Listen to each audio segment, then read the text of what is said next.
Hi, and welcome to Motivation Monday with Lois.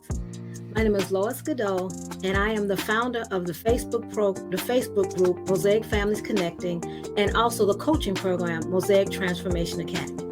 Within the academy, I work with parents who are struggling with the changes and challenges of blending a family.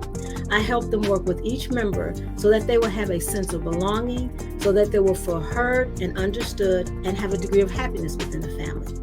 By doing this, they move from struggling to having appreciation, strong mutual bonds, and mutual respect in the family.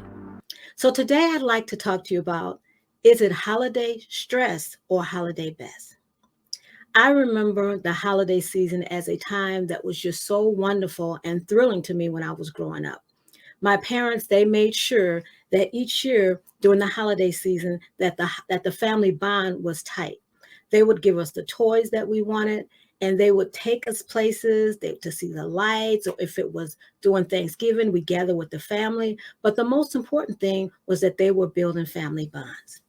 Now, in a blended family, this can be kind of tricky and kind of challenging because in a blended family, it's not like the nuclear family. For one, the children, they're not with the original family. And so now they may have questions about what will the holiday season look like? Who will I be with? Will it be the same? Will I enjoy it? The step parents may feel unappreciated in spite of everything that they do. And even the bio parents may feel like they're stuck in the middle. So today, I just want to talk to you a little bit about some tips to help you navigate through the holiday season with the blended family. So the first thing I want to tell you to do is to go ahead and get ahead of the season.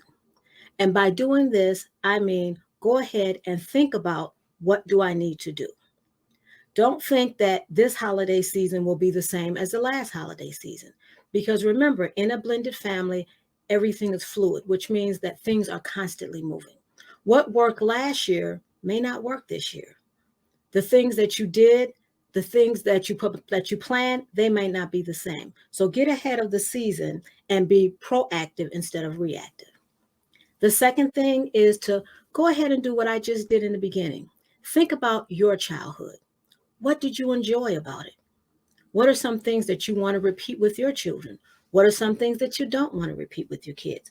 So kind of think about how Christmas was for you. And remember, you want your child to enjoy it just as much as you did or as much as you wanted to.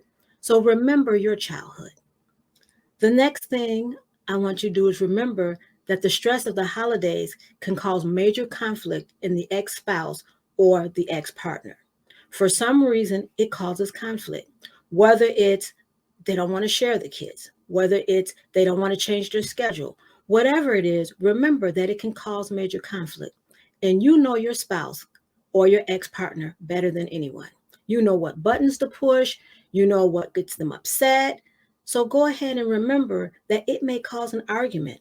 So one of the things that you want to do is to be aware of the fact that there may be a major argument, and choose your battles wisely. You can control yourself, but you can't control what they think or what they feel. So don't even try. Don't get upset if they don't do the things you want them to do or say the things that you want to say, because you cannot control them. Ask yourself during this season, I want to make this the best that I can for my children. What is it that I can do?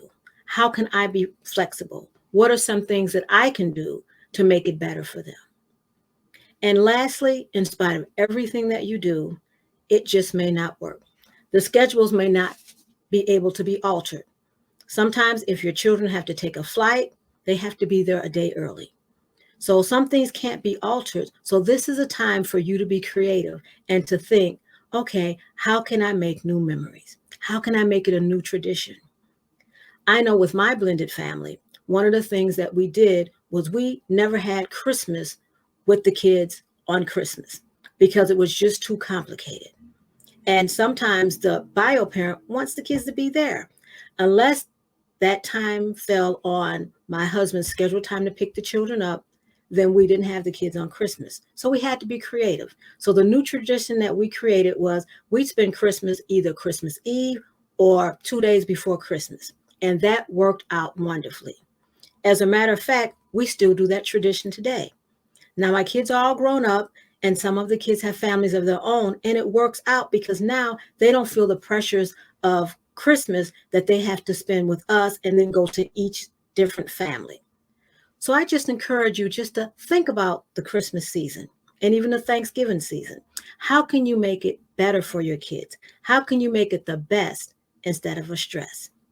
And Maya Angelou, she summed it up really nicely. She said, people may not remember what you said, people may not remember what you did, but people will always remember how you made them feel. So think about your children this holiday season. How do you want them to feel?